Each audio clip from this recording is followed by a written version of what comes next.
These are the worst head coaches in every year of the 2010s. 2010, Josh McDaniels. Josh McDaniels was a walking disaster who managed to turn one of the NFL's most stable franchises into a total train wreck in just 21 months. Has anyone from the Belichick tree ever been a good coach? The 2009 Broncos actually started 6-0, with McDaniels fist-pumping like he was playing Madden on rookie mode.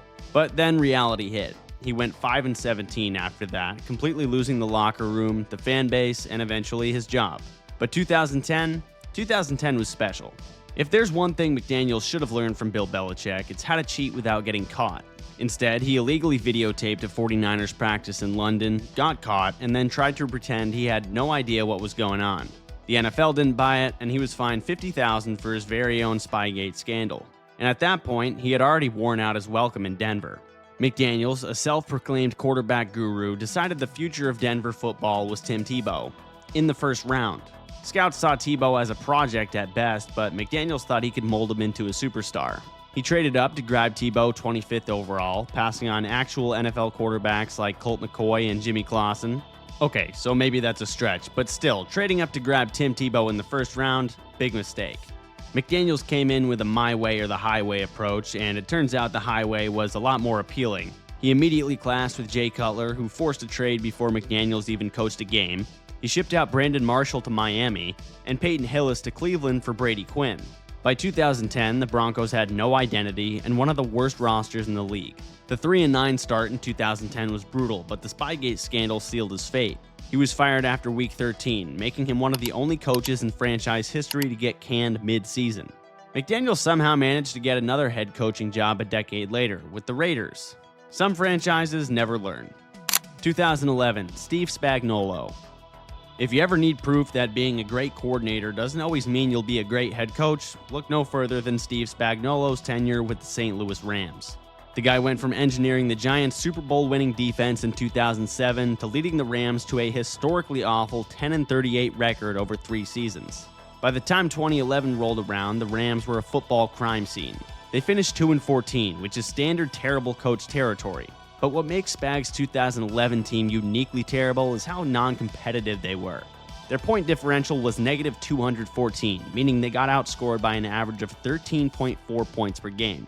That's slightly better than the 0-16 Lions of 2008, who lost by 15.5 points per game. But it was worse than the 0-16 Browns of 2017. Offensively, they were a certified abomination. They finished last in points per game, 31st in yards per game, and last in passing touchdowns. They only had 9 passing touchdowns all year. Even Tim Tebow threw for 12 that season. This was supposed to be Sam Bradford's breakout year after winning Offensive Rookie of the Year in 2010. But he got sacked 36 times in 10 games and suffered a high ankle sprain that basically derailed his entire season. Even when Bradford did play, the offense was completely unwatchable. The leading receiver was Brandon Lloyd with 683 yards, and in second place was Brandon Gibson with 431. And the defense, which is obviously Spag's specialty, was also garbage. They gave up the second most points in the NFL. Teams were using the Rams as a warm-up drill. After getting fired, Spags returned to the New Orleans Saints as a defensive coordinator, and they immediately set the record for most yards allowed in a season in NFL history. But in true failing upward fashion, he landed with the Chiefs a few years later and has obviously won another few Super Bowls. Are we totally sure this is the greatest defensive coordinator in NFL history? The 2011 Rams were just as bad as teams that went 0-16, and Spags' defense was a complete joke. 2012, Romeo Crennel. Crennel's 2012 Chiefs were a football paradox, a team that somehow went 2-14 despite having 6 Pro Bowlers. That's like having a Ferrari and finishing last in a go-kart race. Crennel was historically inept, to the point where he publicly admitted he had no idea why his team was so awful. Was this the most talented 2-14 team ever? The Chiefs had Jamal Charles, who rushed for 1,500 yards, Tamba Ali and Justin Houston, who combined for 19 sacks, Derek Johnson made a Pro Bowl at linebacker, Eric Berry made a Pro Bowl at safety, and Dustin Colquitt, who, yeah, he was their punter, but I'm trying to establish a narrative here, so just go with it. Yet somehow, they were comically unwatchable. Dead last in passing offense, dead last in points per game, and 10 two-possession losses. Crennel also oversaw one of the most painful quarterback situations of the decade. Matt Castle was already struggling, but when he went down, the Chiefs turned to Brady Quinn. And the result was 8 total passing touchdowns for the season. For context, Nick Foles had 7 touchdowns in one game the following year, and Dez Bryant caught 12 touchdowns all by himself that season. The offense was so bad that when Castle got knocked out with a concussion, Chiefs fans cheered. And the biggest headline of the Chiefs season, which wasn't Romeo Crennel's fault, was the Jovan Belcher tragedy. And he somehow managed to coach the team the next day, but obviously the season had completely unraveled. And the ultimate proof that Romeo Crennel was just incompetent as the Chiefs head coach was the fact that Andy Reid fixed everything instantly the very next year. As soon as Crennel got fired, the Chiefs added Andy Reid, added Alex Smith, and went 11-5. With practically the same roster, but obviously I understand going from Matt Castle to Alex Smith is a big deal. Still, the bottom line is Romeo Crennel took a loaded roster and made it so bad that his punter was his most important player. 2013, Greg Schiano. Schiano was like a full-blown authoritarian dictator in a headset. His 2-year run with the Bucs felt less like an NFL coaching tenure and more like a psychological experiment on how fast you can get an entire franchise to hate you. He came in from Rutgers thinking he could treat grown men like college freshmen. He implemented this strict military-style regimen, barking orders like a boot camp drill instructor, treating players in a way that made them lose their respect for him and just created locker room tension immediately. One of the most toxic coaches of the decade. And his biggest power trip came at the expense of quarterback Josh Freeman. Schiano allegedly rigged the team captain vote to ensure Freeman didn't get the honor. And after benching him in Week 3, Schiano reportedly leaked Freeman's confidential medical info about being in the league's substance abuse program. Freeman was cut mid-season and out of the NFL shortly after. And if all that is true, that's just straight up villain behavior. Schiano was so bad, the locker room literally got sick of him. A MRSA outbreak infected several Bucs players, including Pro Bowl guard Carl Nicks. The situation got so bad, the NFLPA launched an investigation into whether the facility was a health hazard. Players basically had to worry about catching an infection from their cleats while also trying to survive Schiano's nonsense. Then there was the victory formation controversy. Schiano's dumbest football moment came when he had his defense dive at the knees of the Giants' offensive line while they're taking a knee to run out the clock. Tom Coughlin was so mad he nearly fought him post-game. But he didn't care, saying that they just play until the whistle.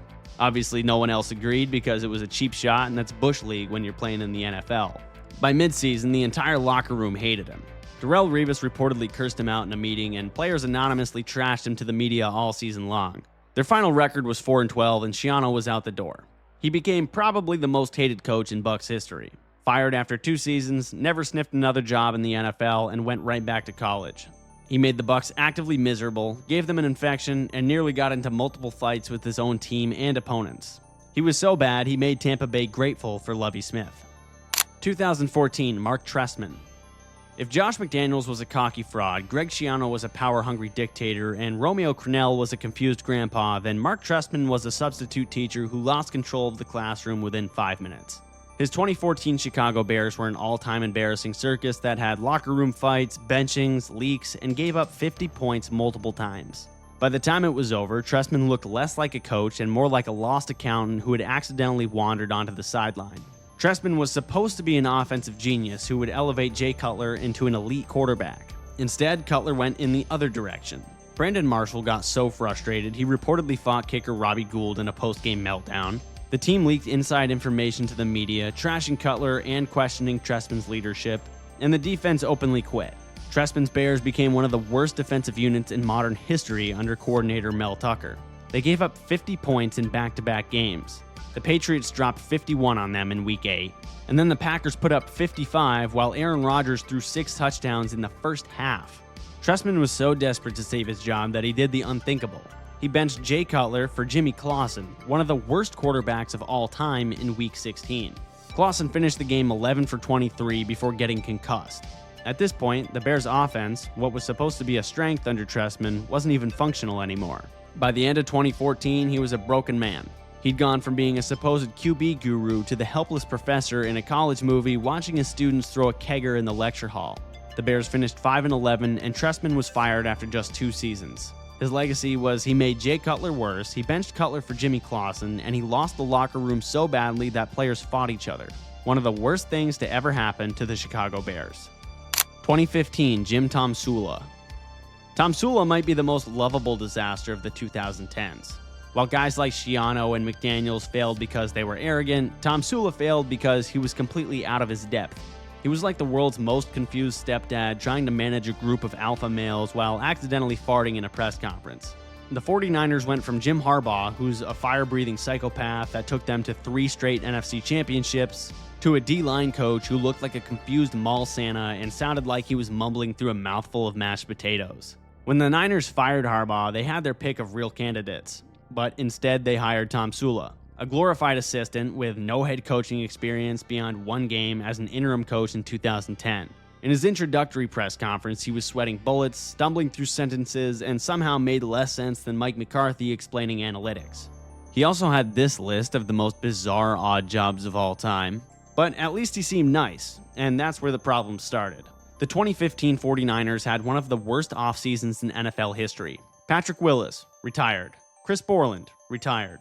Frank Gore, left in free agency. Michael Crabtree, gone. Aldon Smith, arrested again and cut. By the time Tomsula coached his first game, the 49ers were already a shell of the team that had dominated in the first half of the decade. They managed to win their first game, but then reality set in. They were outscored 90-25 in weeks 2 and 3, getting blown out by 40 points in week 3. And at the end of the season, they finished 32nd in offense. The Colin Kaepernick era officially died. He was benched for Blaine Gabbert, which is just sad in numerous ways. And Tomsula was already losing the media. But then came one of the greatest press conference moments ever. While being asked a question, he let out an audible fart mid-sentence and then just kept listening like nothing happened. The 49ers season was literally falling apart in real time, and Tomsula was out there dropping accidental sound effects. And despite being a train wreck, the 49ers had signed him to a 4-year contract worth $14 million.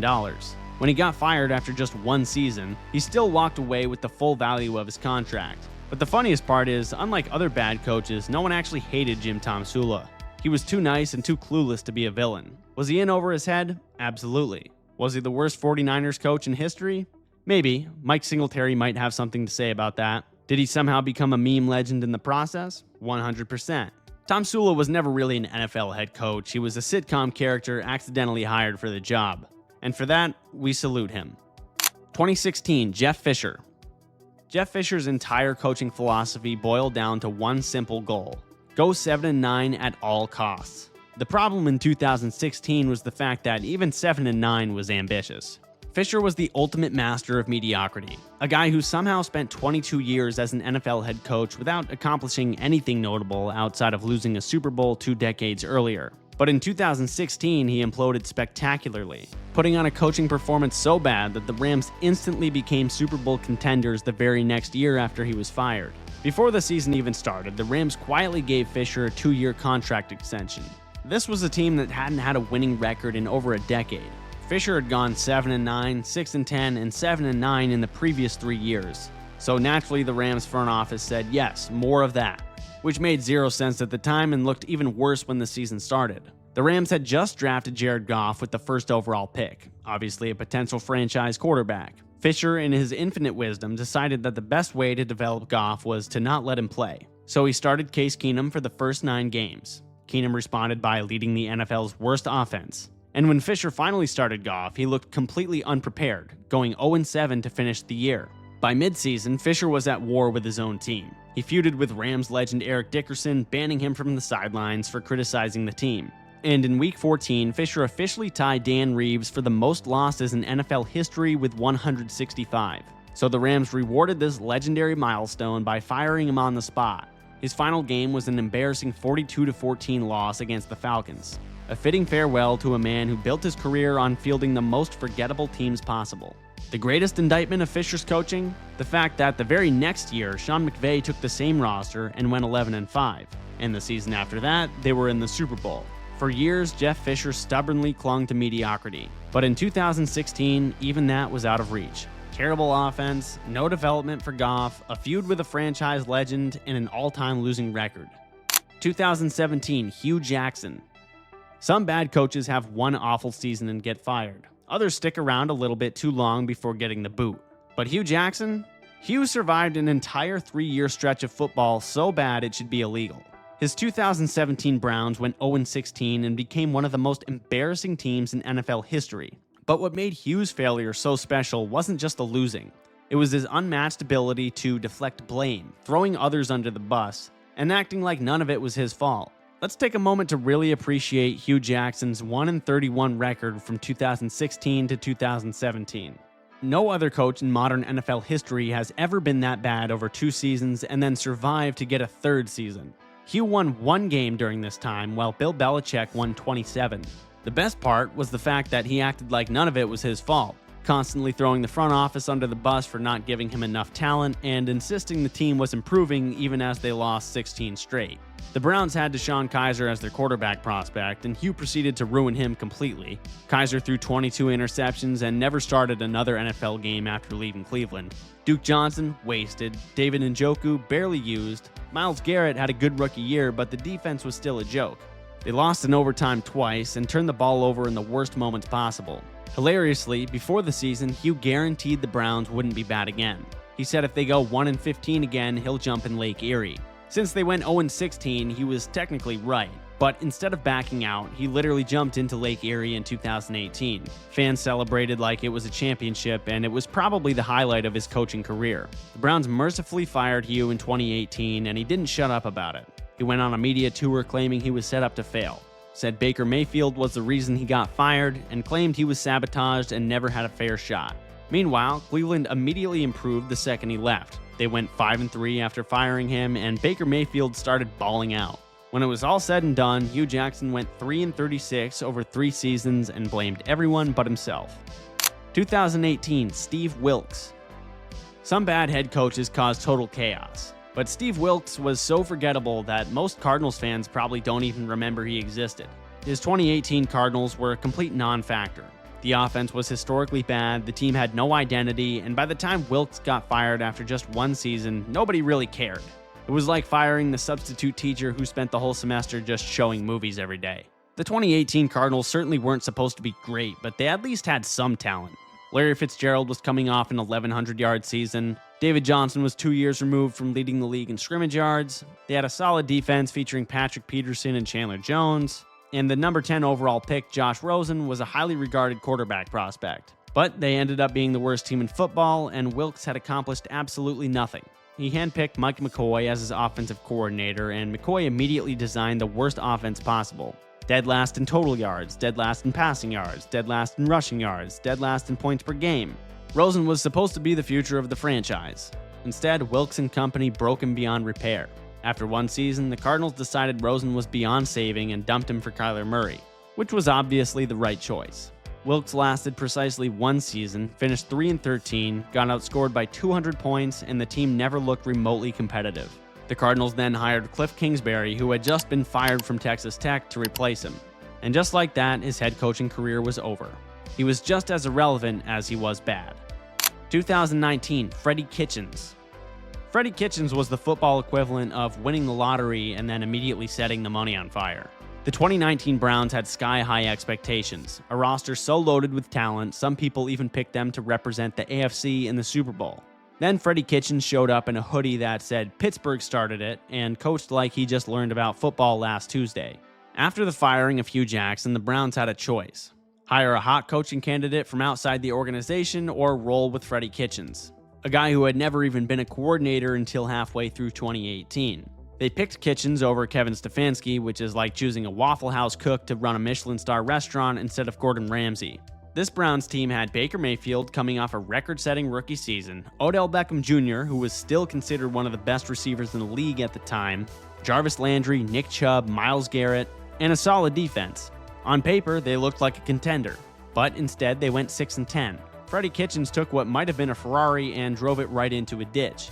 He was an offensive coach, yet the Browns' offense was 22nd in points, Baker Mayfield regressed badly, throwing 21 interceptions, and Odell Beckham had the worst season of his career. He also lost complete control of the team. Myles Garrett bashed Mason Rudolph over the head with a helmet. Baker Mayfield started calling out the coaching staff. OBJ wore a $300,000 watch during a game, and by midseason it was obvious the players didn't respect Kitchens at all. He was immediately fired after the season ended, and then replaced with Kevin Stefanski, who they obviously should have hired in the first place because he instantly turned them into a contender the next year. He never got another head coaching interview, and he became a tight ends coach for the Giants the next year. Wasted the most talented Browns roster in decades, and for that, he's an all-time coaching disaster.